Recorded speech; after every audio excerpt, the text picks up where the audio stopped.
Voilà le programme de la matinée. Nous allons avoir une petite introduction donc, de la part de Nicolas Dubouloz, qui est suivi en fait d'une présentation de Clément Évroult, qui est chargé de mission à la DG Recherche et qui nous présentera les grandes lignes du programme Horizon Europe. Ensuite, on aura une phase de témoignage avec une personne donc, du BRGM qui nous présentera son expérience des projets européens et une PME, Quantoine, qui nous présentera son expérience à Green Pharma. Ensuite, en dernière partie, nous verrons ensemble comment vous accompagner, car c'est une bonne chose donc, de connaître les projets, mais c'est mieux de savoir comment être accompagné sur ces projets. Voilà, donc vraiment l'idée, c'est que vous ayez les infos essentielles sur Horizon Europe, et ensuite que vous puissiez entendre un petit peu, grâce aux témoins, comment ça fonctionne vraiment dans la vie de tous les jours, un projet européen. Donc n'hésitez pas à leur poser des questions en chat. Et puis après, on vous présentera comment on peut vous aider. Eh bien, on peut y aller. Donc, Nicolas, c'est à vous. Merci Thomas. Bonjour à tous et à toutes. Je voulais d'abord excuser Anne Beignet, la vice-présidente chargée de l'enseignement supérieur et de la recherche au Conseil régional du Centre-Val de Loire, qui aurait vraiment voulu être parmi nous et vous ce matin, mais donc elle est présente au bureau de l'exécutif régional qui se réunit ce matin pour travailler sur un certain nombre de dossiers très, très urgents, et notamment les dossiers liés à la situation des étudiants. Donc voilà, le regret de ne pas pouvoir être là aujourd'hui. Je voulais aussi saluer effectivement ce très bel événement qu'est ce webinaire, et je voudrais vraiment chaleureusement remercier et féliciter tous les membres du réseau Euclide qui ont travaillé d'arrache-pied pour l'organiser. Je peux en témoigner. Voilà. Alors, ce réseau Euclide, ils se présenteront un peu plus en détail à partir de 11h30, ce que sont leurs missions, mais en tout cas, une très belle illustration de leur travail collectif. C'est aussi une performance, je pense, ce webinaire sur la forme. Hein. Bien évidemment, nous aurions tous préféré nous retrouver ensemble dans une salle. Donc là, il y a les contraintes, effectivement, du distanciel. J'espère que les accès pourront se régler tout à l'heure pour que tous les inscrits puissent participer. Mais vraiment, c'est déjà un exploit de pouvoir organiser ce webinaire.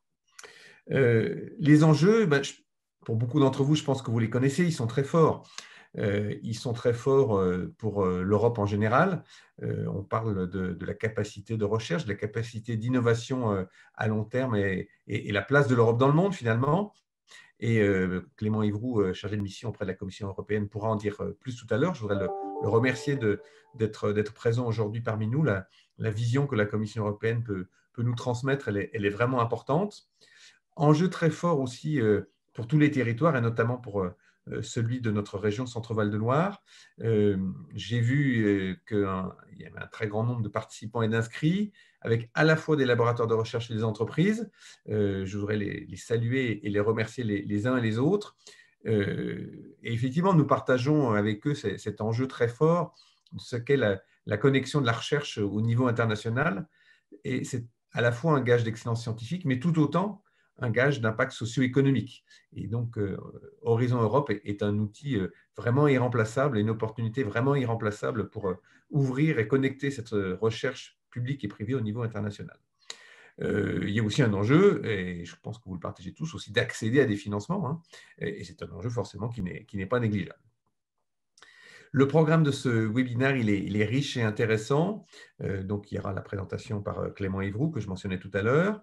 2 témoignages de lauréats, et c'est intéressant, je pense, d'apprendre aussi par l'exemple et par le témoignage, à la fois les réussites et parfois aussi les difficultés. Et donc, je voudrais eux aussi les remercier.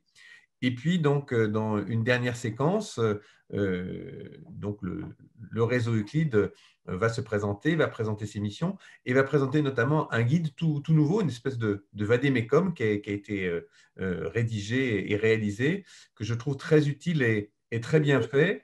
C'est vraiment une œuvre collective, hein, de l'ensemble des membres du réseau et avec une impulsion qui a été donnée aussi par l'antenne de Bruxelles, de la région, et je voudrais la remercier aussi pour son rôle dans ce travail collectif. C'est aussi un vade-mecum qui pourra évoluer, parce qu'effectivement, bien les informations, elles évoluent elles-mêmes, il faut les synthétiser, etc. Donc, ce guide pourra évoluer en fonction des besoins. Et il est déjà très, très riche. Je voulais juste citer un exemple moi, qui me frappe, c'est celui des missions. C'est une nouvelle dimension du programme Horizon Europe qui se traduit par des opportunités peut-être plus complexes que les piliers plus classiques d'Horizon Europe, mais des opportunités qui me semblent vraiment importantes de saisir et d'avoir présent dans ce webinaire à la fois des laboratoires et des entreprises. Je pense que c'est une bonne façon aussi de s'intéresser à ce nouveau pilier, entre autres opportunités. Sachez en tout cas que la région sera vraiment à l'écoute des acteurs du territoire dans leur démarche et peut-être parfois dans leurs difficultés pour saisir ces opportunités. Et ce positionnement de la région, en fait, il apparaît aussi dans le contexte du plan national de renforcement de l'accès des participations françaises au programme européen. Et ce plan national, il a clairement identifié les régions comme étant des échelons clés pour mettre en œuvre ces accès renforcés au programme Horizon Europe et au programme européen en général. Donc, pour la région, c'est un enjeu important et elle sera attentive et présente dans vos initiatives. Voilà, écoutez, je pense que je suis allé au bout de ce que je pouvais dire ce matin, sans prendre plus de temps. Je vais vous souhaiter un très bon webinaire et une très bonne journée. Thomas, je vais peut-être me déconnecter parce que s'il y a des problèmes effectivement de limitation de nombre, je pense que le plus important, c'est que les acteurs très concrets du terrain ils puissent accéder à ce webinaire. Très bonne journée à vous. Merci Nicolas. Eh bien, du coup, Clément, c'est à vous. Merci Thomas, merci chers collègues pour l'invitation, merci également à la réunion. Donc en quelques mots, je suis vous travaillez effectivement la gestionnaire pour la recherche à la Commission européenne de l'univers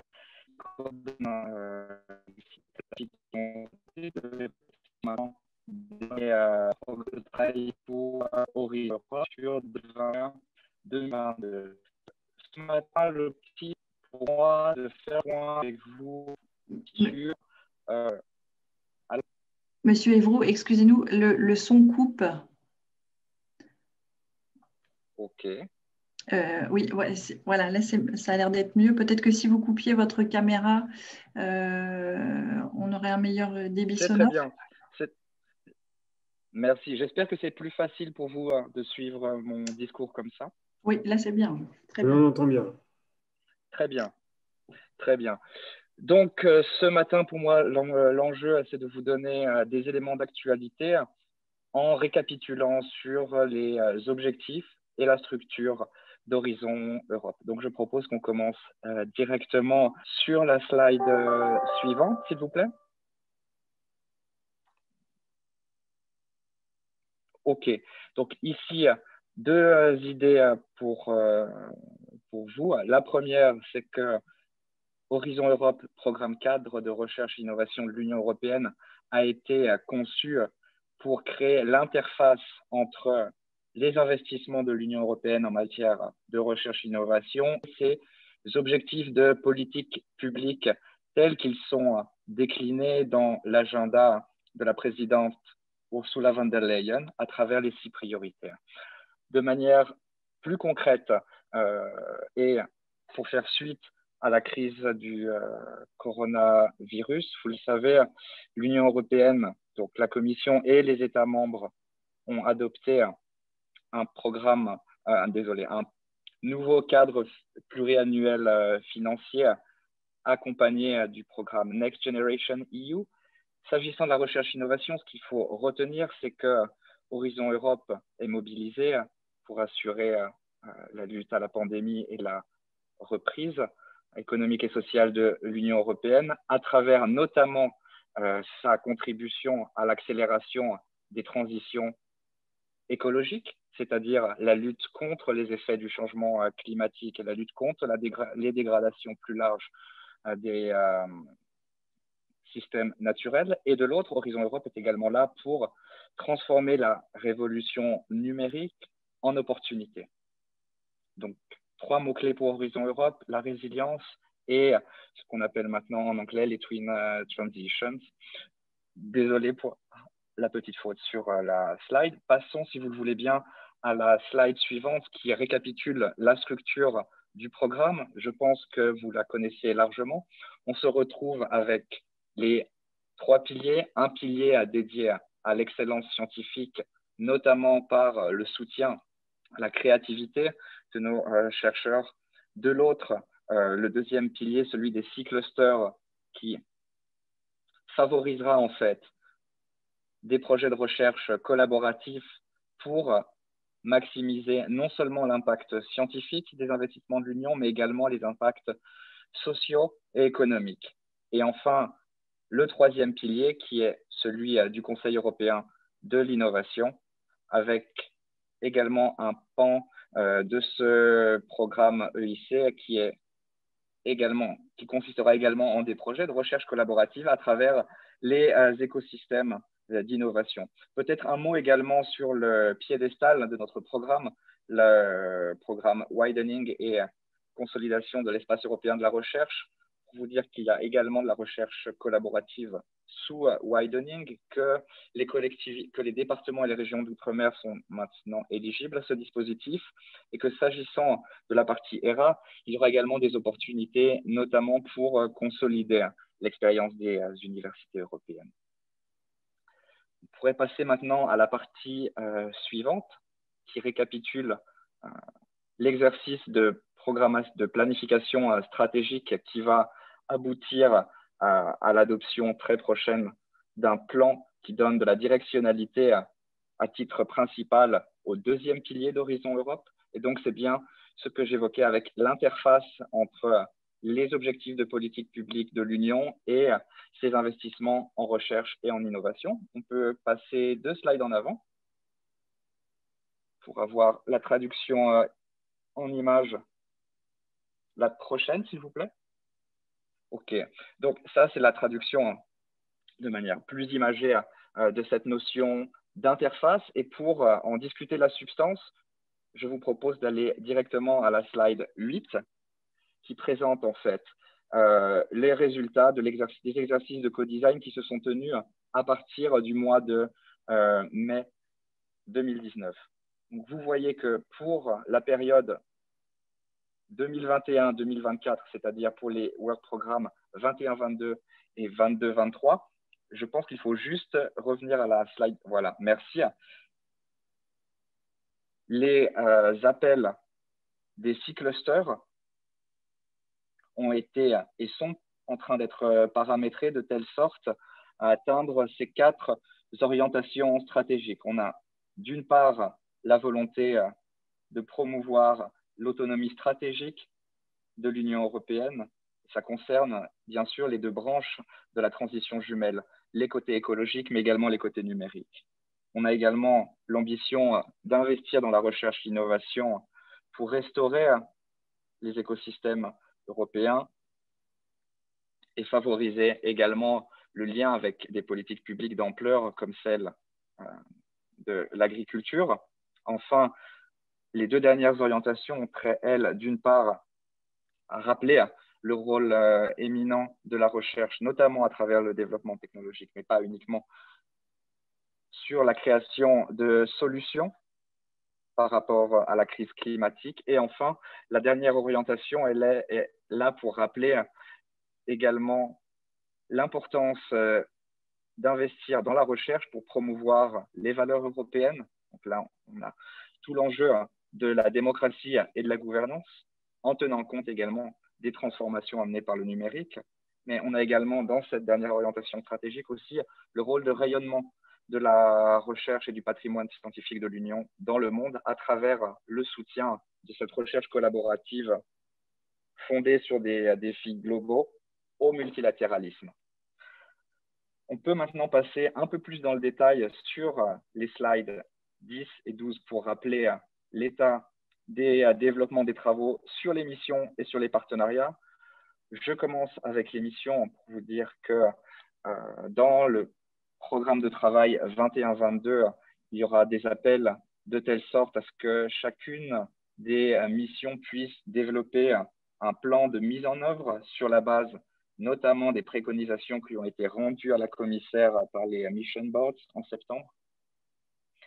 Et donc, effectivement, je vous invite à vous rapprocher des acteurs territoriaux structurants comme la région pour comprendre dans quelle mesure des effets de synergie sont également à prévoir sur ces dispositifs qui sont, je le répète, encore à construire.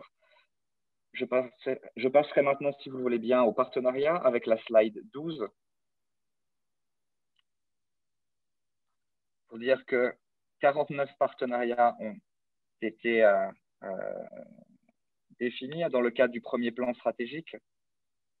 Ils seront financés soit sur le Work Programme 21-22, soit sur le programme 23-24. Vous en avez la liste ici. En parallèle, à partir de ce premier semestre 2021, on aura sur la table du Conseil également les actes législatifs pour la création des partenariats institutionnalisés, aussi connus sous le nom des articles 185 ou 187. En ce qui concerne les partenariats cofinancés et coprogrammés, l'idée est d'avoir un accord sur un Memorandum of Understanding à partir du février pour encore une fois les lancer au titre, pour ceux qui doivent l'être, du premier Work Programme 21-22. J'arrive dans un instant sur le calendrier. La slide 14 que j'ai vue passer il y a quelques instants rappelle également l'ambition holistique d'Horizon Europe, c'est-à-dire que des éléments transverses au programme continueront à guider la programmation, même au niveau des projets. Il s'agit de l'égalité du genre, il s'agit également de l'inclusion des sciences humaines et sociales pour effectivement amener des solutions qui ne sont pas uniquement technologiques. On a également au titre de ces éléments transverses la coopération internationale, le respect de la programmation d'Horizon Europe à la taxonomie sur les activités vertes.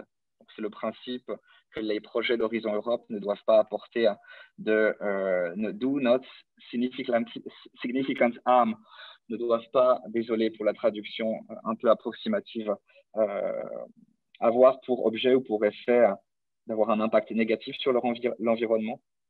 Et enfin également une dimension transverse qui est celle de l'innovation sociale. Enfin, j'aimerais passer maintenant aux éléments de calendrier pour dire qu'actuellement, le plan stratégique est en finalisation, je dirais, imminente. On discute d'ores et déjà avec les États membres dans le cadre du comité de programme informel des premiers work programmes.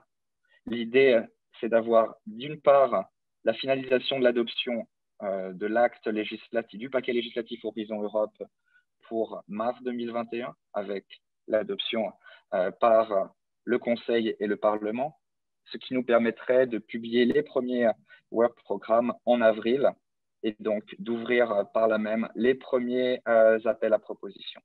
Voilà, j'en ai terminé. Je peux rester avec vous jusqu'à 11 h. Je suis très content de prendre des questions si vous en avez. Merci.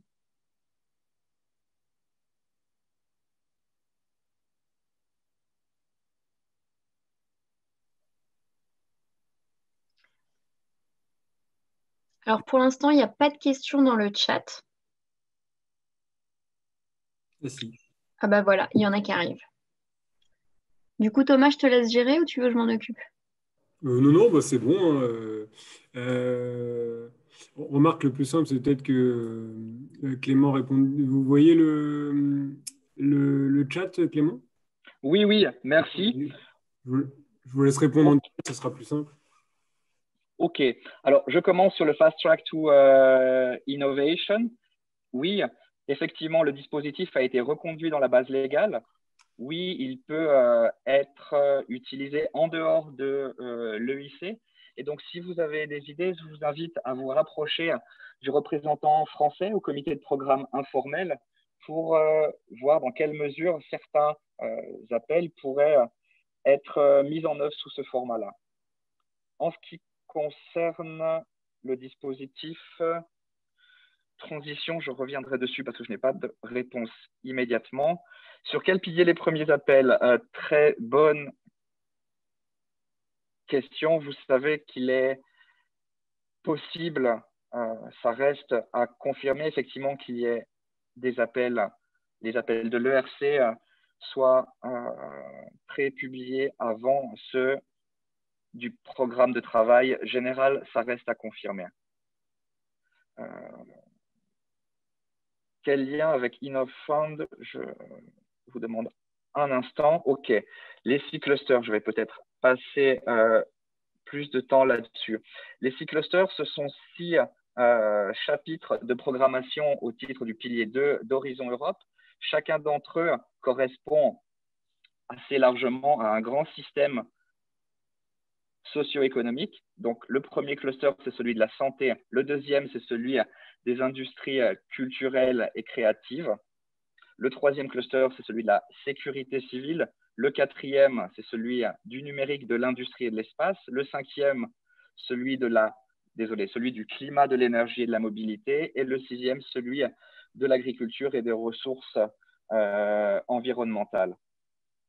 Ce qui permet en fait effectivement d'avoir dans chacun de ces clusters une programmation scientifique et d'innovation qui répond à des priorités de politique publique plus fines.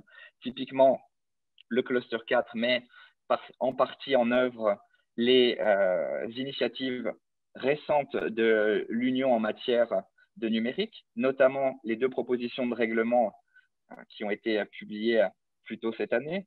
Le cluster 6, lui, par exemple, fait le lien avec la stratégie Farm to Fork, donc de la ferme à la fourchette. Innovation Fund, OK. Innovation Fund, c'est un programme d'innovation qui est financé par les revenus du système d'échange des droits carbone. Il ne recoupe pas Horizon Europe dans le sens où sa programmation sera distincte. Mais en revanche, il a vocation à fonctionner en synergie avec Horizon Europe et plus particulièrement le cluster 5. S'agissant du plan cancer européen, je n'ai pas d'informations particulières. Je vous invite à vous rapprocher de la représentante française sur le cluster santé, Madame Virginie Sivan, au ministère de la Recherche, désolé. Merci. Et je suis désolé, je pense qu'il me reste 1 minute.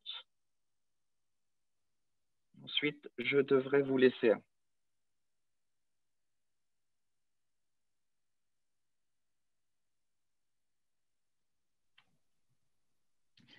Ce que nous pouvons peut-être proposer, Monsieur Evroux, c'est de compiler les questions qui sont en train d'être visibles sur le chat et ultérieurement, et nous vous les enverrons pour avoir un complément d'information que nous enverrons à tous les participants, y compris ceux qui n'ont pas pu se connecter. Merci beaucoup. Eh bien, merci Clément de cette présentation. Merci pour l'invitation. Très bonne journée, bons travaux. Au revoir. Bonne journée. Eh bien, après cette présentation, donc, on va dire la partie du coup informative, on va voir un petit peu, grâce à deux témoignages, comment ça se passe vraiment, en fait, un projet européen, le montage. Madame Demesquita, je vous propose donc de prendre la parole et le micro, et donc de présenter votre projet.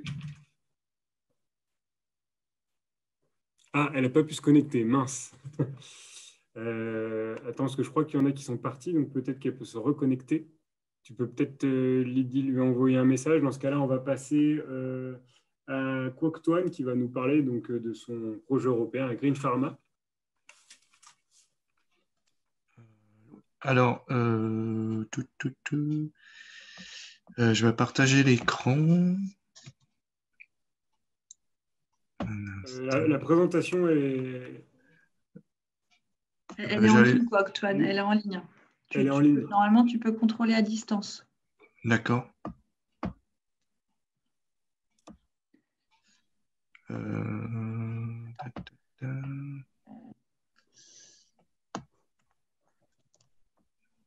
l'écran, je ne l'ai pas. Enfin, je... Normalement, c'est bon. En fait, il faut cliquer sur l'écran. Oui, d'accord. Qui te fait passer le slide. Alors, par contre, j'avais une version plus mise à jour.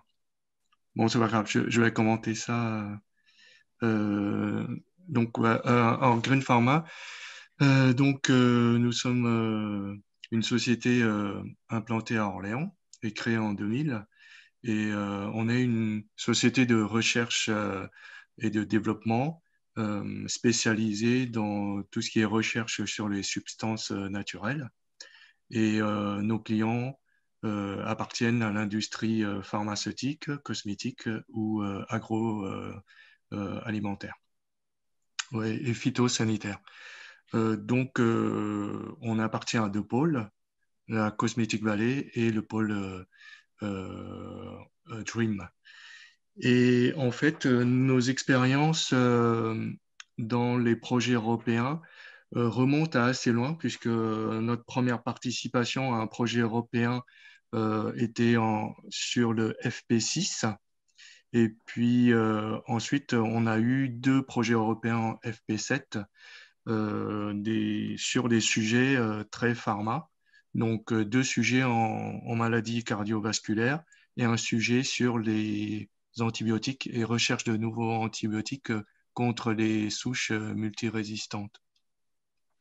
Et alors, pour des projets H2020, du coup, on était un peu moins, disons, successful, puisque avec 5 dépôts pour les projets H2020, on n'a pas eu de projet.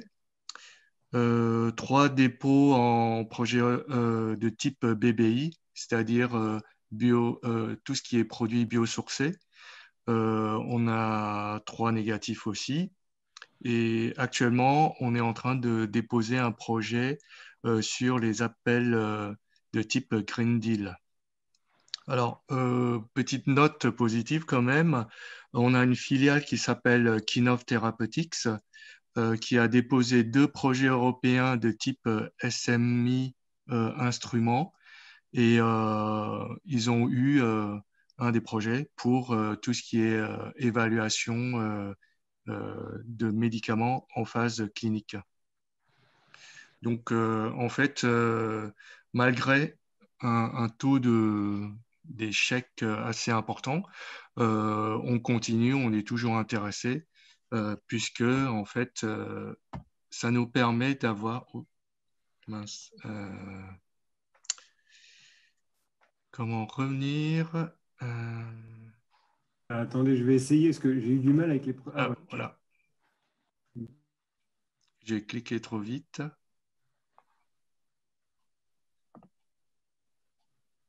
Voilà. Puisqu'en fait, ces projets-là nous intéressent car ils nous permettent d'élargir notre réseau de partenariats avec le monde académique, institutionnel et privé. Avoir aussi une veille de tout ce qui est sur le marché, les attentes des clients, affiner nos business plans pour le développement de nouveaux produits, de nouvelles innovations. Apprendre à travailler avec les partenaires de différents types. Avoir aussi une vitrine de communication, de nous faire connaître du monde industriel ou académique. Avoir une vision internationale. Trouver des financements aussi, ça c'est important. Et puis accéder à des technologies innovantes, technologies nouvelles. Souvent, on rencontre dans ces projets-là des partenaires qui sont à la pointe des nouvelles technologies.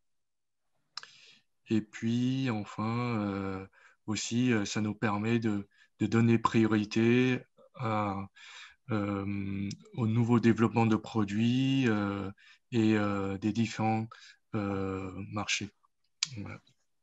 Alors, comment on fait pour participer ou pour se tenir au courant? Donc, c'est d'abord s'abonner à les lettres de veille, comme ceux que fait DevUp, s'inscrire dans les bases de données à visée de projets européens et participer également à des événements ou des forums dédiés et être à l'affût. Donc, les forums, les événements sont souvent organisés aussi par DevUp. Voilà, donc voilà. Mon expérience des projets européens, bon, c'est vrai que c'est les choses qui sont bien cadrées maintenant, hein. Il y a tout un formalisme et tous les termes disons, à intégrer, comme les work packages, et toutes ces choses-là, les milestones, les livrables, les choses comme ça. Bon, c'est pour constituer les dossiers de recherche, pour répondre aux appels. C'est vrai que ce sont des choses assez lourdes, mais je pense que ça vaut la peine parce que ça permet de structurer nos propres projets de recherche et puis d'aller avoir des financements. Alors, si on obtient ces financements-là, c'est sûr que c'est un boost à nos projets de recherche et de développement. Et enfin, même si le projet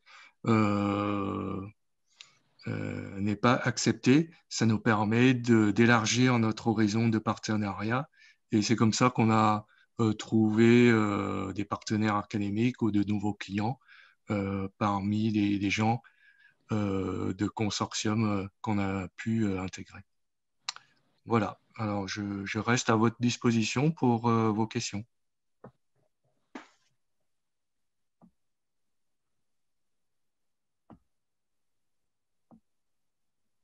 Alors pour le coup, il y a une seule question dans le chat, enfin 2 questions.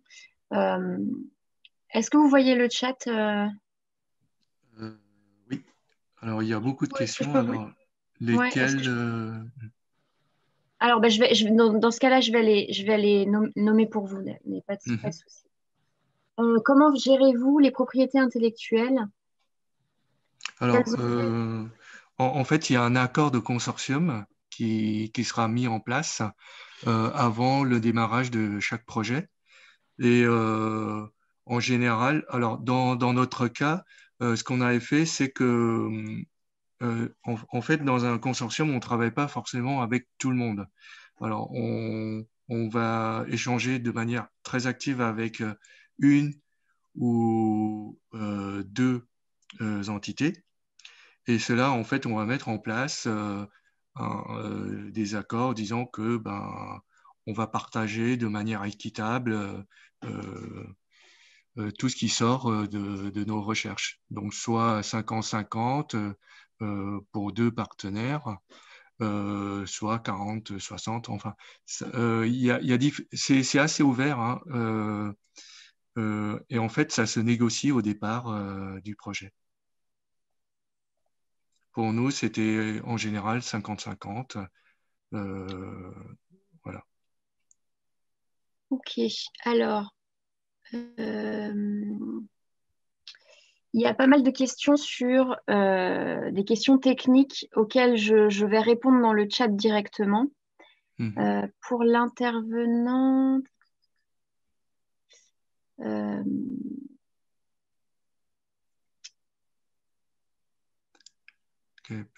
alors, sur quelle base sur quelle base de données conseillez-vous de s'inscrire? Oui, vous avez parlé au début de se tenir informé. Est-ce que vous avez des bases de données à conseiller?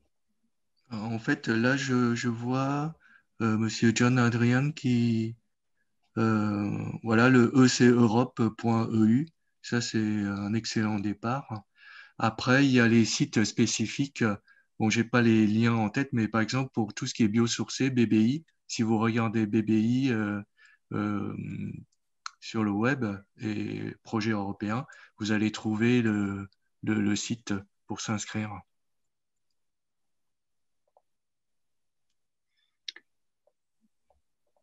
Ok, alors après, il y a une question sur DevUp et la cellule mutualisée Europe Recherche.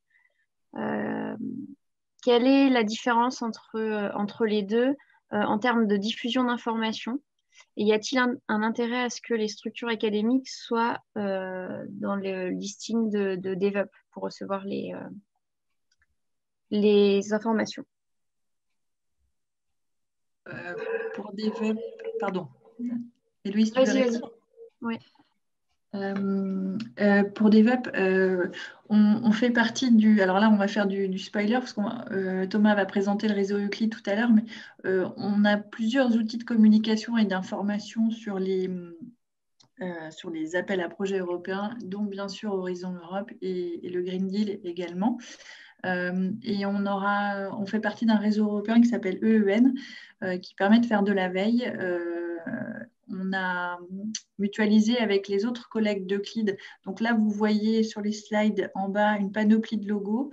Donc on travaille tous ensemble pour capitaliser les infos qu'on récupère sur Horizon Europe et vous les diffuser via nos différents canaux. Donc, on enverra un petit résumé de ce qu'on peut faire avec les slides qui vous seront parvenus à l'issue de la réunion. Et on vous expliquera tout ça, comment on s'organise. En tout cas, sachez qu'avec le réseau Euclid, vous avez toujours une porte ou une oreille qui vous écoute pour connaître votre besoin, que vous soyez entrepreneur, chercheur, institution, organisme ou collectivité territoriale. On essaie de vous trouver une solution et de vous faire accéder à des informations sur Horizon Europe. Donc, je peux ajouter aussi que, en fait, je suis inscrit et on échange régulièrement avec Lucie. Et ce sont les news qui sont très intéressantes pour nous, pour être au courant des nouveaux appels ou pour également faire de la publicité. C'est-à-dire que si vous avez une techno, si vous avez des idées de recherche, n'hésitez pas à contacter DevOps ou vous rapprocher de DevOps. Hein, et ils sont là pour soutenir. Donc, voilà.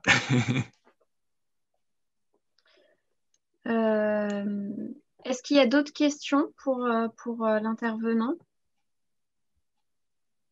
Je vais répondre ensuite dans le chat à la question sur les bases de données.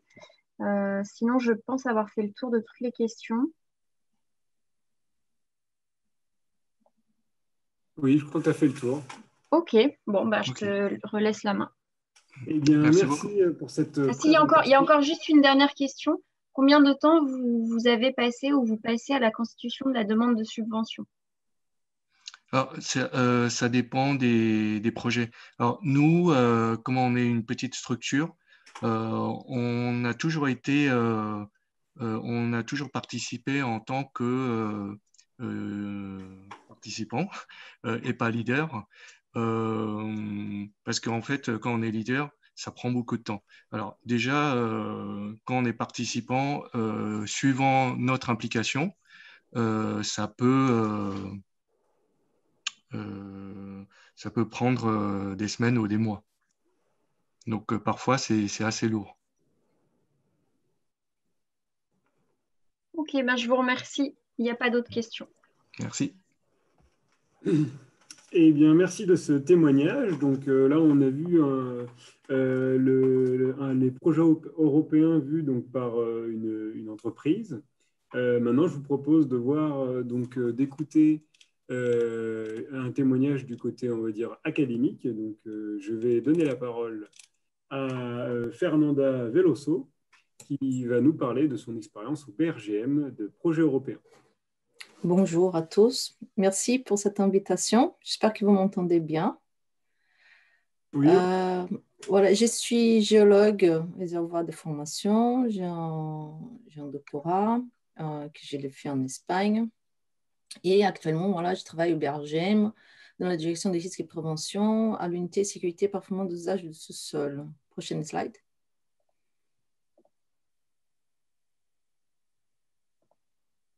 Je vais brièvement, je vais parler un peu de mon CV. Voilà, au BRGM, je suis coordinatrice d'un projet CSA H-20 que je parlerai juste après. Il y a aussi un nouveau projet qui vient d'être accepté. Et j'ai aussi une thèse maintenant qui va commencer. C'est toujours dans la même thématique, hein, que je vous parlerai aussi tout à l'heure. Et avant l'Aubergem, voilà, j'ai travaillé chez Total pendant presque 5 ans dans le département de recherche et développement, après comme géologue des sondes. Et à un moment, j'ai toujours été très attirée par la recherche et j'ai décidé voilà, de changer un peu ma carrière et je suis partie faire mon doctorat avec le stockage, la modélisation, le stockage géologique de CO2 en université en Espagne, à Saragosse. Prochaine slide. Mais en fait, c'est après ce doctorat que j'ai pu joindre l'Aubergem. L'Aubergem, je suis arrivée en 2017. En 2018, on a passé avec ma collègue Frédéric tout l'été. On a commencé un peu tard, hein, en fait, avec ces projets stratégie CCES qu'on a eu. On a commencé le montage en mai. Le dépôt, c'était pour septembre. Et je peux vous dire que j'ai travaillé pendant tout l'été, juillet-août, hein, plus que plein de temps. Si on dit que la journée de travail fait que 8 heures, je travaille sur la thématique CCES, la capture et stockage géologique de CO2. Là, la stratégie CCES, c'est un projet où on étudie 8 régions en Europe pour développer des plans, voilà, pour développer des plans pour le déploiement de cette technologie dans ces 8 régions. On a 2 régions en France qu'on étudie. C'est un projet, voilà, CSA, Coordination Support Action. Je ne sais pas si vous êtes un peu familiarisé avec les types de projets qui existent. En fait, il y a le CSA, le RIA, Research Innovation Action, et le IA, c'est juste Innovation Action. Les stratégies, voilà, il a une durée de 3 ans, c'est à peu près 3 millions. On a 17 partenaires sur 10 États membres. La prochaine slide. Et en fait, le consortium des stratégies, nous, on a décidé cet été, là, en 2020, de soumettre un proposal pour une espèce de continuation, en fait, de ce qu'on faisait. Mais là, dans ces cas-là, c'est une Research and Innovation Action. On a soumis le projet Pilot Stratégie qui a eu beaucoup de succès. On a une très belle note de 15 sur 15. On a 16 partenaires sur 8 États membres et le cœur en fait, de ces partenaires sont les partenaires des stratégies CCUS. Pour chaque région, en fait, comme on travaille avec des régions, on a les leaders de chaque région qui ont mis la main dans nos cambouis et qui on a décidé ensemble, allez, on va continuer notre travail. C'est un projet de 5 ans avec un budget de 10 millions. La prochaine slide.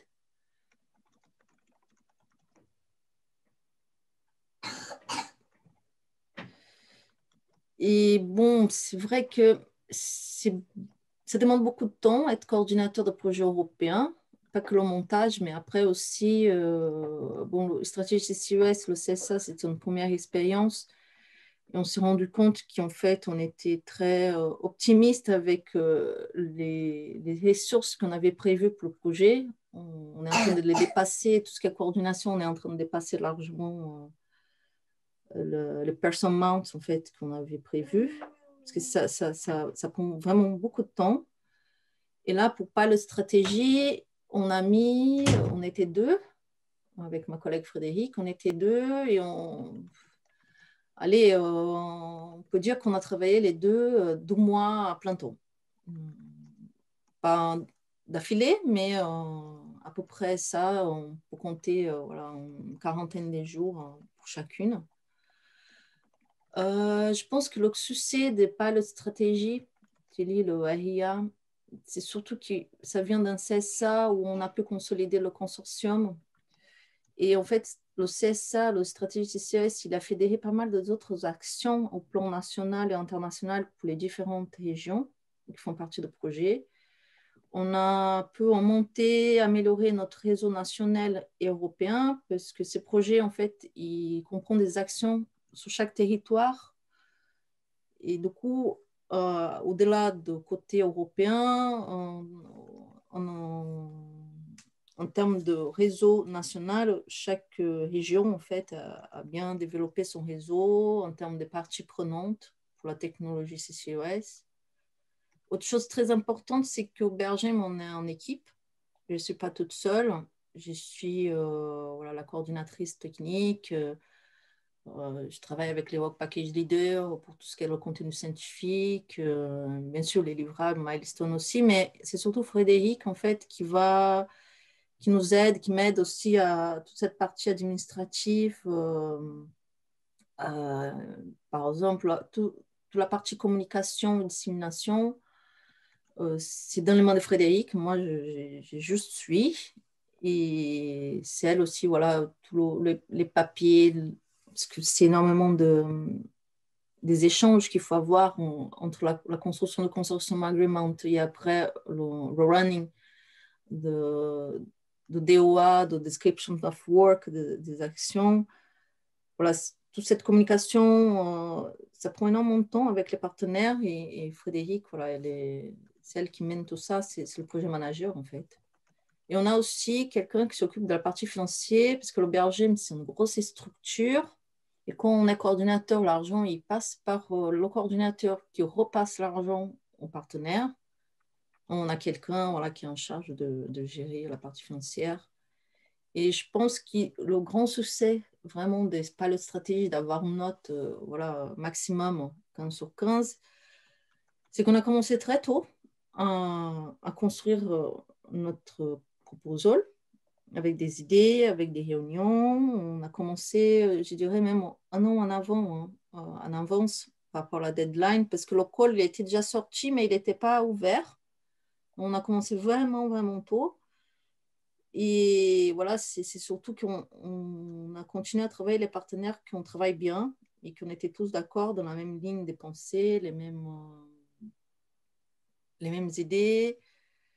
Et je crois que ça s'est transparu dans la proposition. C'est-à-dire, je pense que quand quelque chose est bien briqué et que les différents work packages ils sont bien interagis entre eux, ça transparaît dans la proposition et on n'a pas du tout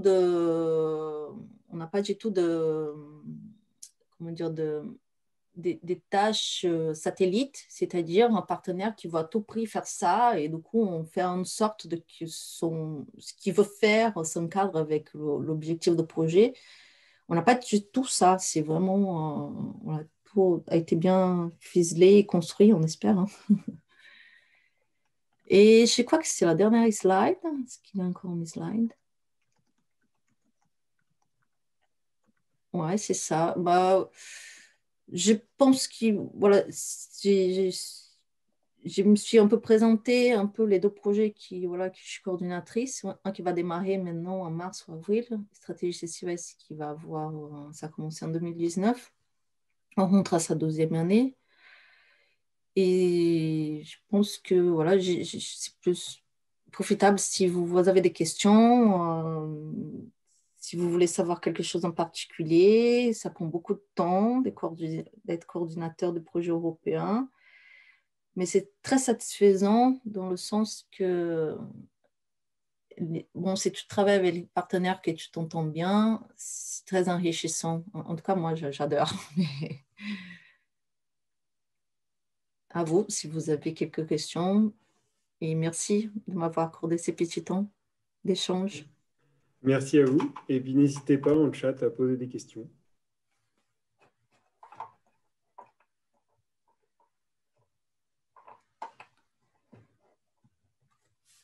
En attendant qu'il y ait des questions, j'en propose une. Pour les deux intervenants, qu'est-ce que cela vous a apporté d'un point de vue recherche de participer à un projet européen et pas un projet ANR ou autre? Déjà, ce n'est pas le même scope. Hein. Un projet ANR, c'est vraiment la recherche dans le sens que les projets européens sont très transverses. Dans notre cas, on a plusieurs disciplines, dès les sciences sociales jusqu'à voilà, le géologue pur de formation.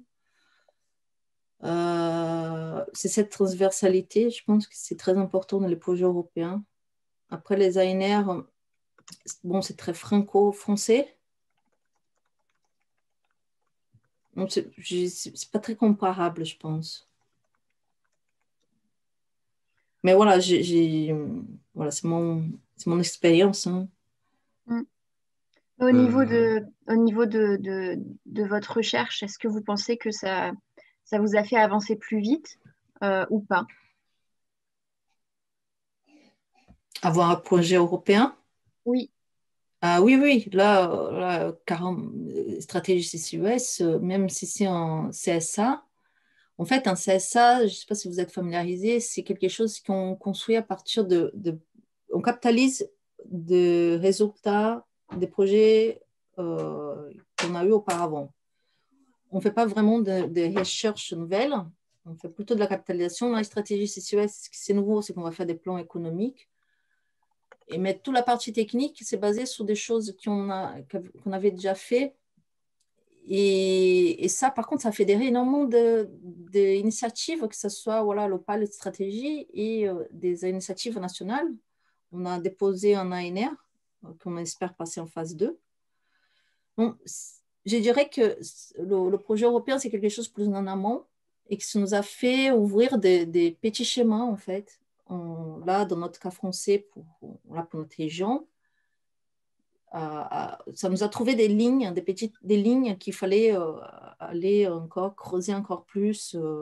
Et ça nous donne un cadre de base, c'est-à-dire quand tu es en train de construire un proposal, par exemple, pour l'ANR, tu justifies ton état de l'art, dans le sens où j'ai fait un premier screening avec ces projets-là, et maintenant je sais quels sont les gaps où on doit... Voilà, où on doit s'investir. Alors, il y a une autre question dans le chat. Comment déposer un projet européen sans partenaire sur des niches émergentes? Excusez-moi, si je peux me permettre aussi par rapport aux PME, oui. Quelle est la différence entre ANR et pourquoi ANR ou pas ANR, ou projet européen ou pas projet européen? En fait, on s'est rendu compte que l'ANR était très compétitif, les projets européens très compétitifs, mais disons, on a peut-être un peu moins que l'ANR, et puis surtout, par rapport au niveau de subvention, pour les PME, un ANR, au maximum, on peut être subventionné à 45%, alors que pour les projets européens, on peut monter à 75 ou à 100% pour certaines recherches. Donc, par rapport aux ressources à mettre en place pour postuler à l'ANR ou à un projet européen, au final, il n'y a pas tellement photo, quoi. Donc, c'est pour ça qu'on s'est orienté plus souvent vers les projets européens. Et puis, en fait, le fait d'avoir une envergure internationale aussi, c'était quelque chose qui était plus intéressant pour nous. Voilà, merci. Merci. Alors, pour l'autre question, donc DevUp a répondu donc un projet européen sans partenaire sur des niches émergentes, EIC Accélérateur pour les entreprises, où il n'y a pas de partenaire.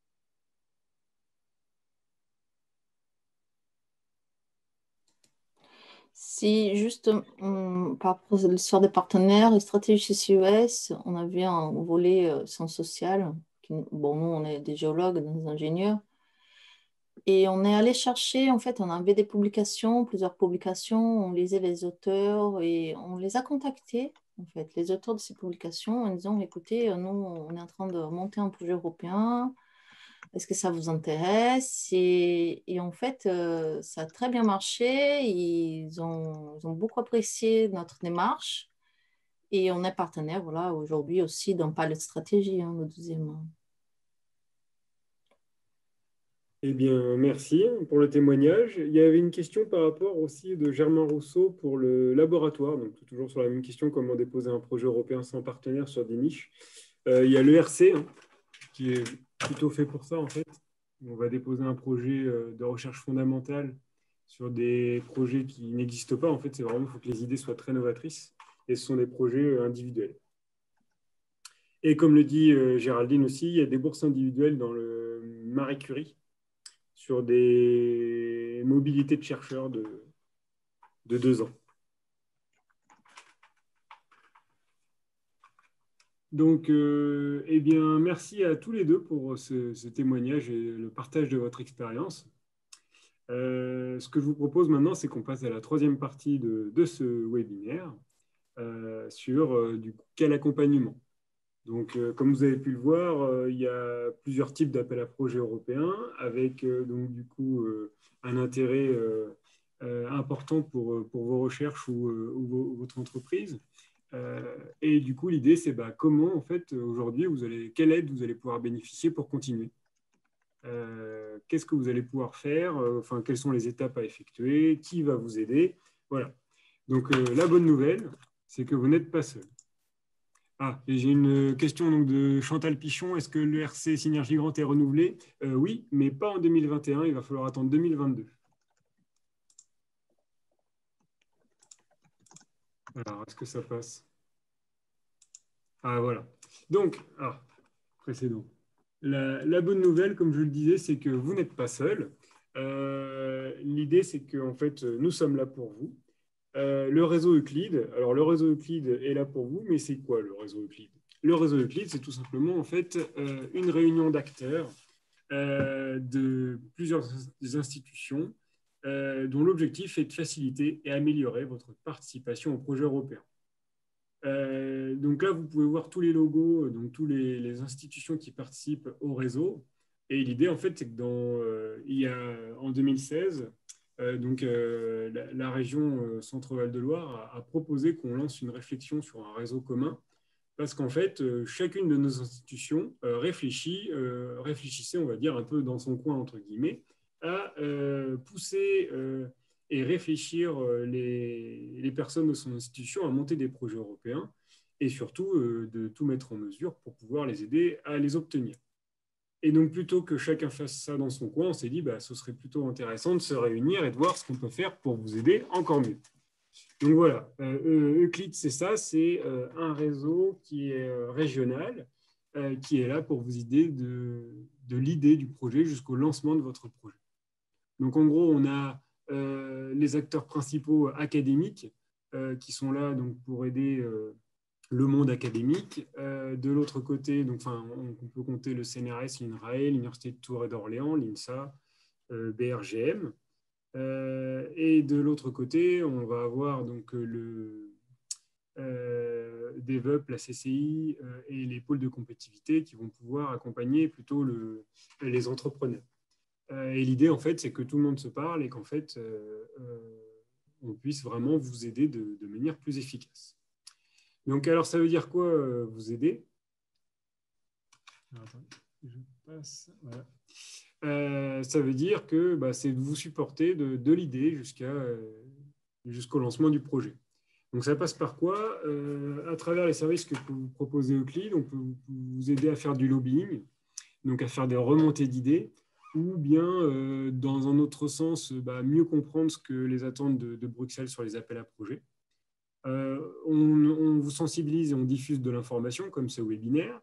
On vous aide à monter en compétences, on propose des formations et on vous aide vraiment à vous former au projet. On vous aide à trouver le bon appel à projet, parce que ce n'est pas toujours évident de trouver celui qui est fait pour vous. On vous aide bien sûr au montage de projet et aussi à la recherche de partenaires académiques et non académiques en Europe. Donc voilà un petit peu le panel qu'on peut vous organiser.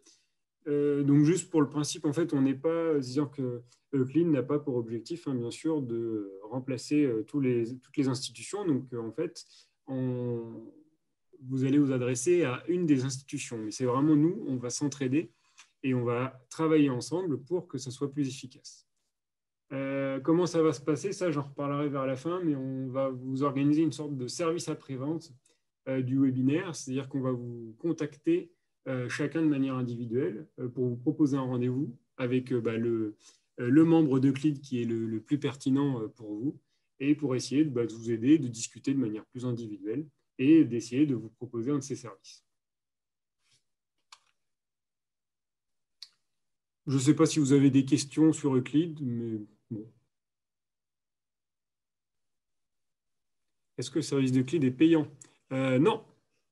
Alors bon, le service, non, en fait, oui. Pourquoi j'hésite? Non, le service n'est pas payant. Excusez-moi. Est-ce que le service est pour quelle structure organisation? Non, en fait, typiquement, bon, par exemple, moi, je suis de la cellule mutualisée Europe Recherche, donc CNRS, et Université de Tours et d'Orléans. Donc, les personnes qui sont de ces institutions viennent me voir et puis je les accompagne. Si vous êtes une entreprise, vous pouvez contacter la CCI ou DevUp et ils vous aideront.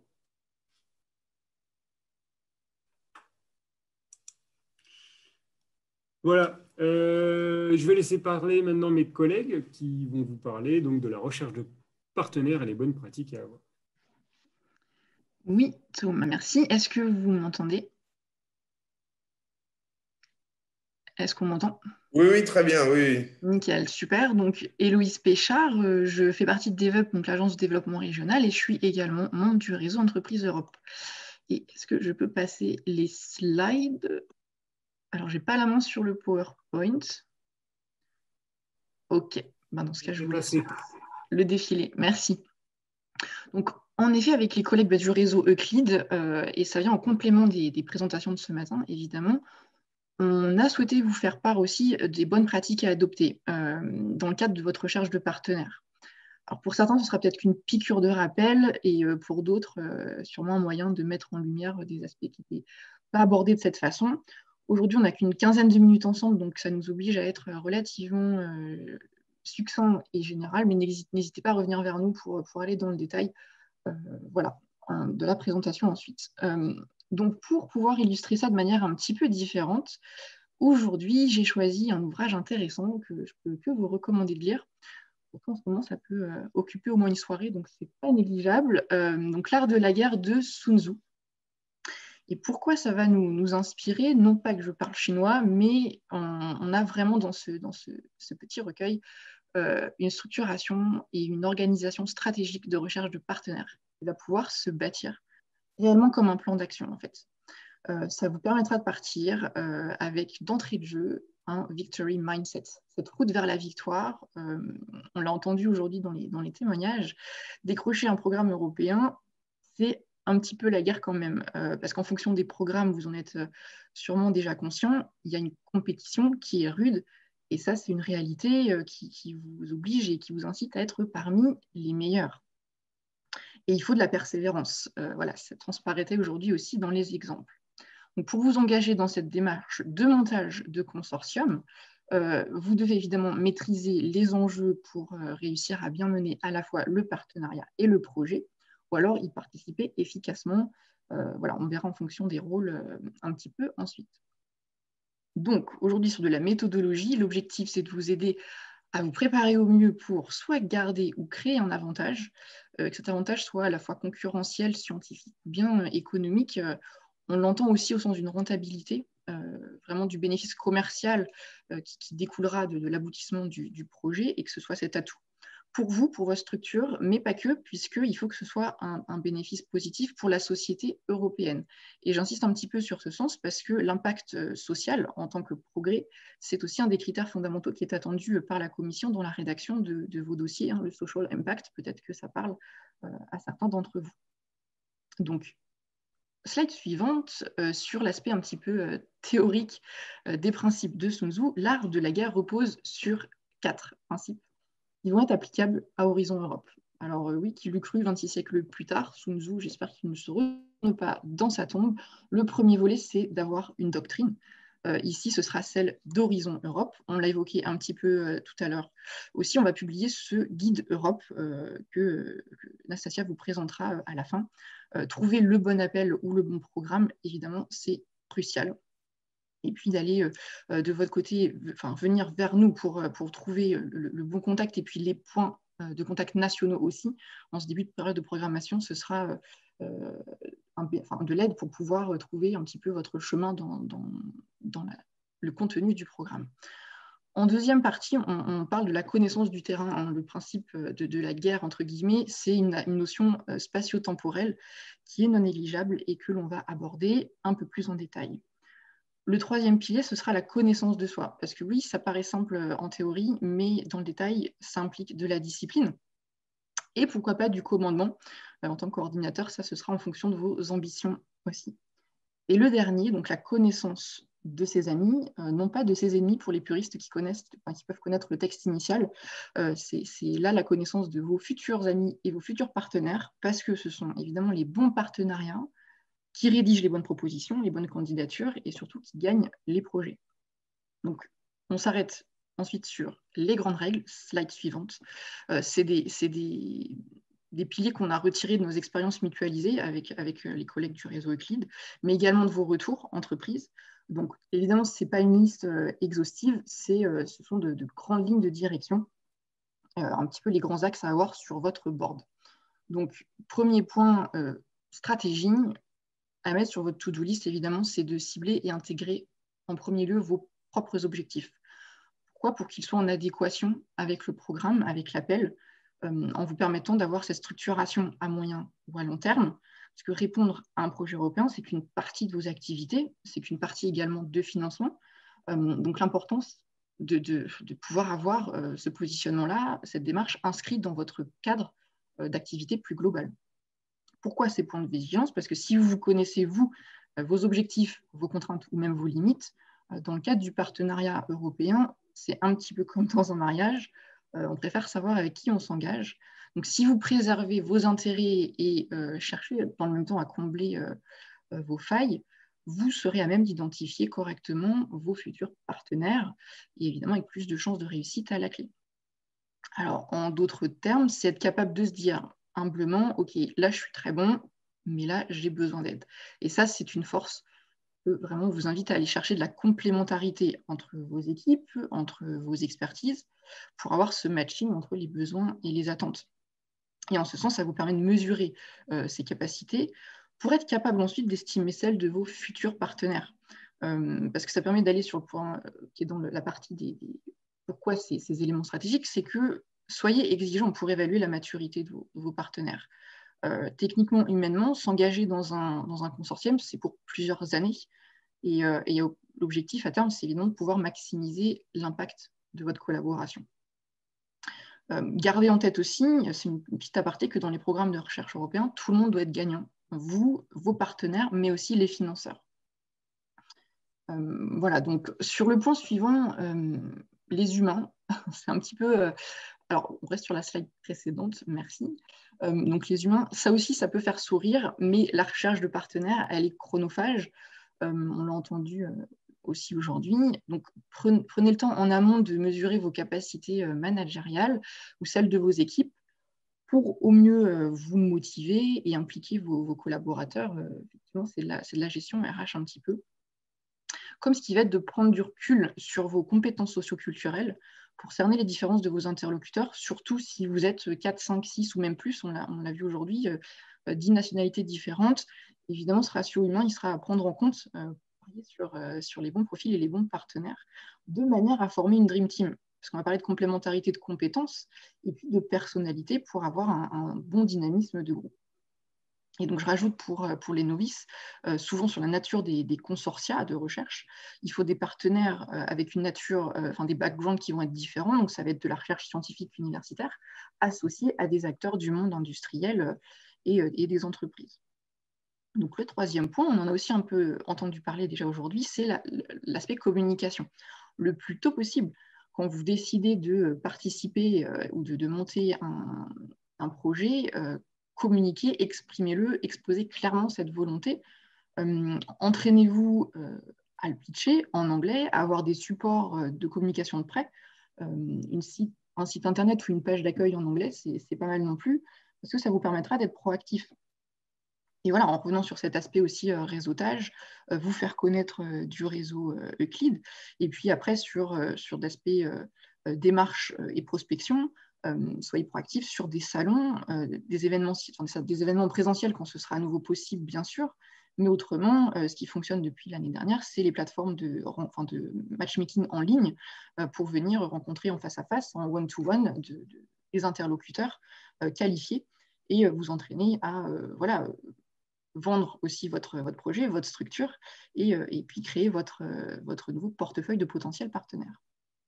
Évidemment, l'objectif, tout ça, c'est d'accroître votre visibilité, votre notoriété et vous vendre. Et évidemment, je m'adresse peut-être un petit peu plus aux chercheurs qui sont avec nous aujourd'hui, c'est que soyez attractifs pour vendre aussi l'aspect business de l'impact de la recherche in fine dans le dépôt des projets. En retour également, ça implique de mettre en œuvre votre capacité d'écoute, de veille, on le répète, vis-à-vis des prospects que vous allez attirer et intéresser.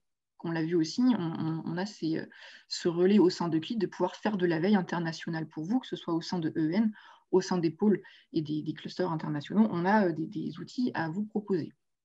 Le dernier encart, ce sera celui légal, et ça rejoint l'aspect connaissance du terrain de Sun Tzu. C'est cet environnement contractuel qu'on a aussi un petit peu abordé, puisqu'il y a des règles dont vous avez besoin pour vous engager et participer, évidemment, en termes de statut, des distances d'entité légale. Et puis, de manière pratique, on l'a vu un peu, ça va être des enjeux de concurrence, surtout pour les industriels, et ça soulève aussi des questions de propriété intellectuelle qui émanent du projet. Également sur ces aspects contractuels, plus généralement avec la rédaction et le reporting, vous allez avoir des obligations. Et ça me permet d'aller à la slide suivante, s'il vous plaît, que vous choisissiez d'être coordinateur ou partenaire sur un projet. Qui fait quoi? Quel statut? On vous enverra évidemment la présentation pour que vous ayez ça dans le détail. Mais en gros, on n'attend pas la même chose de vous que vous soyez coordinateur ou partenaire, tant au sein du pilotage que du fonctionnement du partenariat et du reporting des tâches administratives, puisque c'est ce lien qui sera fait avec le responsable du programme de financement auquel vous allez devoir des comptes, vous l'imaginez bien. Mais dans les deux cas, il faut être discipliné si vous voulez que vos partenaires le soient aussi. Donc pour le coordinateur, on peut reprendre un peu cette casquette militaire de l'art de la guerre pour être très concret et concrète. Si vous décidez de mener les troupes, et c'était présenté aussi à l'instant, il faut driver et vous imposer avant, dans l'aspect prospection, montage, rédaction du projet. Et puis ensuite, tout au long de celui-ci, ça peut représenter un vrai atout stratégique dans le sens où, en tant que coordinateur, vous allez avoir plus de poids. Alors, non pas pour vous imposer par la force, mais avec, par contre, de la légitimité pour faire valoir votre vision du projet. Et ça peut vraiment être un atout. Donc de plus, on peut dire que vous êtes du coup à la tête de l'animation des réunions, de leur donner cette cadence et de rendre compte des avancements, des progrès techniques et financiers. Vous êtes cet interlocuteur clé pour le partenariat, donc ça prend un petit peu de temps, mais c'est très valorisant, voilà, comme nous l'a présenté Fanda tout à l'heure. Laissez-moi vous dire que les Français, généralement, on est assez frileux pour être leader de consortium. Donc, au contraire, on vous encourage et on compte sur vous pour faire changer cette donne et encore plus de faire remonter les chiffres du Centre Val-de-Loire. C'est gratifiant pour vous d'être aussi coordinateur, malgré les contraintes que ça implique. On en ressort généralement beaucoup plus de positif. Alors, voilà pour l'aspect coordinateur. Le partenaire, c'est beaucoup plus light comparé aux aspects de coordination de leader. Mais néanmoins, il faut bien définir les missions et les tâches lors de la rédaction des work packages. Et puis, on attend après relativement de vous du dynamisme et de l'implication dans la mesure également de ce qui est attendu de vous. Et puis, sur l'aspect rendre des comptes, ce sera des livrables financiers ou techniques dans ce qui est attendu de vous en fonction de votre projet. Je passe la main à Graziella pour la suite. Merci. Est-ce que vous m'entendez bien? Oui, ça va. Oui, on t'entend. Donc, je vais continuer sur cette partie pour vous présenter les acteurs et outils qui peuvent vous aider dans la recherche de partenaires. Tout d'abord, on l'a évoqué tout à l'heure, mais pour bien connaître son écosystème et les partenaires impliqués dans les projets européens, vous pouvez consulter le site Cordis. c'est une plateforme de la Commission européenne qui recense tous les projets financés par programme. Donc, ça peut Ça donner saute un petit peu quand même, désolé Graziella, ça grésille.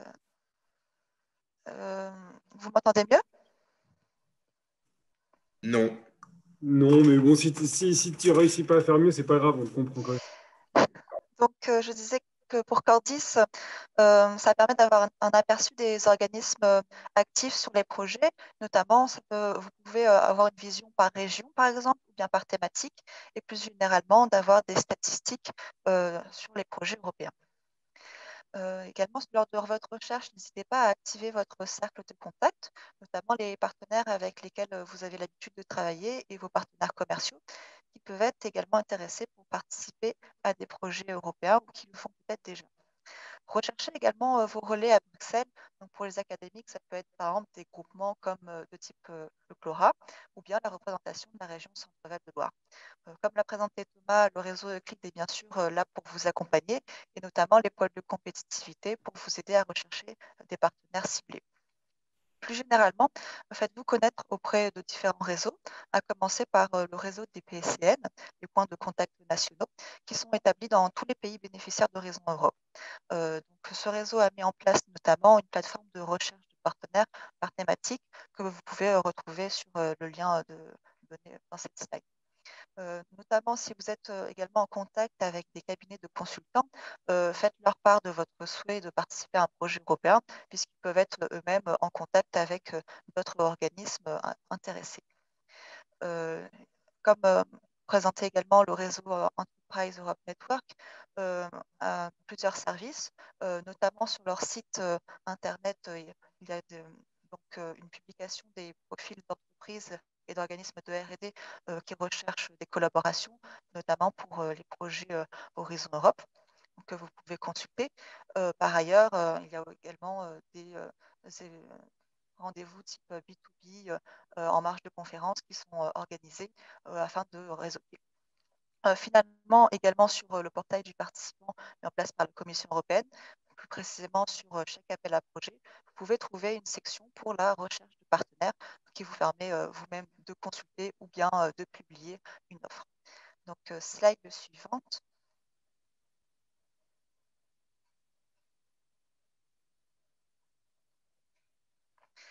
Donc, pour la timeline du montage du projet, donc, comme évoqué lors des témoignages, le montage de projet, on préconise de s'y prendre 3 mois ou 1 an avant le dépôt, selon forcément le projet que vous avez, la taille ou bien votre statut de coordinateur et de partenaire, afin de prendre le temps de former le consortium, monter le projet et rédiger la proposition.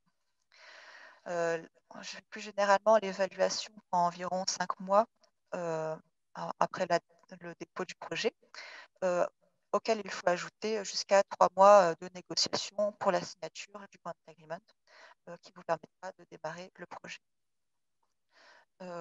Slide suivante. Donc, en conclusion de cette partie, il est important d'être acculturé au programme et d'avoir éventuellement déjà identifié un appel. Donc, pour cela, n'hésitez pas à faire part au réseau de votre projet afin qu'on puisse vous aiguiller dans la recherche de financement.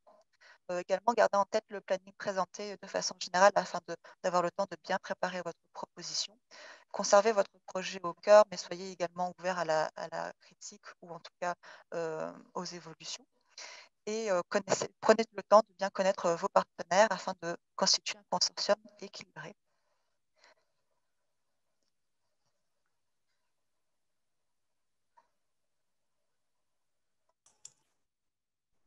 Eh bien, merci Graziella. On vous propose de finir donc, cette partie avec une intervention de Florence qui va nous présenter un outil et de Nastasia qui nous présentera le guide Horizon Europe que nous avons préparé pour vous. C'est à vous. Nastasia, peut-être? Oui, bonjour à tous. Nastasia Doma. Donc je suis chargée de mission recherche-innovation au bureau de représentation de la région Centre-Val de Loire à Bruxelles. Et je vais vous présenter aujourd'hui le guide Horizon Europe. Donc c'est un guide qui a été co-construit dans le cadre d'Euclid, que Thomas vous a présenté. Donc, c'est vraiment une réalisation collective et je vais vous mettre tout de suite le lien pour le télécharger dans le chat parce que là, j'ai lu et j'ai entendu vos questions et il y a pas mal de questions qui pourront être répondues directement en lisant le guide, notamment voilà, tous les liens utiles, des contacts même au sein d'Euclid à qui vous adressez sur certains appels. Donc voilà, c'est une réalisation collective du réseau Euclid. Il a pour objectif donc, de sensibiliser à l'Europe et à décrypter le programme Horizon Europe. Il est structuré en 4 parties. Donc une première partie qui suit le contenu du programme donc avec des informations sur chaque partie du programme. Ensuite, des indications pour comment participer au programme. Ensuite, l'accompagnement des porteurs de projets. Donc là, ce qui vous a été présenté par Graziella et Héloïse un peu plus tôt, on le réaborde. Et ensuite, des liens utiles, un glossaire avec, voilà, expliquer ce que c'est un CSA, une RIA. Voilà. Et donc, ce guide, il a un caractère évolutif parce qu'aujourd'hui, on est sur les programmes de travail, donc 21-23, et il a vraiment aujourd'hui, on a des informations, les informations ne sont pas encore complètes, et il a vraiment un caractère évolutif. Voilà. Donc, on vous a mis le lien pour le télécharger, il est aussi dans le chat. Donc, je vous invite vraiment à consulter ce guide qui peut être un outil pour accéder justement au financement européen dans le cadre d'Horizon Europe. C'est tout pour moi. Merci Nastasia. Florence Gauthier. Donc moi, je suis chargée de mission en ingénierie de projet européen au sein de la direction Europe et internationale de la région Centre-Val de Loire. Donc je suis collègue de Nastasia et on travaille très bien en binôme, notamment sur les thématiques recherche-innovation. Alors moi, juste vous dire quelques mots sur un nouveau dispositif d'accompagnement qui a été mis en place par la région l'année dernière, et le but de ce dispositif, c'est d'encourager et d'accompagner les acteurs du territoire à saisir des opportunités de financement européen. Alors, ce dispositif, en fait, il ne va pas attribuer d'aide financière aux porteurs qui seraient intéressés, mais il vise en fait à mettre à disposition un consultant pour accompagner justement ces porteurs dans la préparation de leur soumission, de leur candidature à soumettre dans le cadre d'appels qui sont liés à des programmes européens sectoriels. Alors, parmi ces programmes, évidemment, Horizon Europe, mais attention toutefois, je mets un bémol, le règlement de ce dispositif ne prévoit pas l'éligibilité de projets de recherche et d'innovation, sauf les projets d'expérimentation liés aux défis sociétaux. C'est-à-dire qu'en gros, pour Horizon Europe, on devrait pouvoir rendre éligibles les projets qui seront soumis dans le cadre du pilier 2 et notamment dans le cadre des clusters. Voilà. Vous pourrez retrouver toutes les informations par rapport à ce dispositif projecteur sur le site Europe de la région Centre-Val de Loire. Vous avez le lien dans la présentation qui vous sera envoyé plus tard. Pour toute question ou précision, n'hésitez pas, nous sommes là pour vous renseigner davantage, pour vous accompagner au sein de la direction Europe internationale de la région.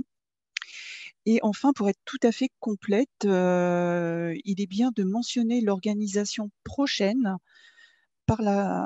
une organisation par la région dans le cadre de la COP régionale. Ce sera le 25 mars prochain, l'organisation d'une conférence virtuelle sur les opportunités de financement européen pour l'énergie et pour le climat. Alors à cette occasion seront présentés plusieurs opportunités, plusieurs programmes, dont le programme Horizon Europe, et pour Horizon Europe seront présentés plus précisément le cluster 5 qui porte sur le climat, l'énergie et la mobilité, et le cluster 6 qui concerne l'alimentation, la bioéconomie, les ressources naturelles, l'agriculture et l'environnement. Voilà. Vous pourrez également retrouver plus d'informations sur le site Europe de la région, le site Europe au centre. Pareil, vous aurez le lien sur le slide, et aussi des informations sur le site plus spécifique de la COP régionale de la région. Voilà, merci de votre attention. Merci Florence. Eh bien, je crois qu'on arrive au terme de ce webinaire. Merci à tous de l'avoir suivi. On est désolé pour... Alors, il y avait encore une question, Thomas, par rapport à Euclide. Alors, attends juste une minute. Bonjour, le réseau Euclide prévoit-il un travail spécifique d'identification au sein d'Horizon Europe des opportunités académiques et industrielles répondant aux priorités de notre S3 en région? Idem, stratégie de lobbying tenant compte des priorités 3S. Accompagnement spécifique. Merci pour votre aide. Très bonne question. Et, après, peut-être que d'autres personnes d'Euclide peuvent également ouvrir leur micro et répondre à cette question. Tout à fait.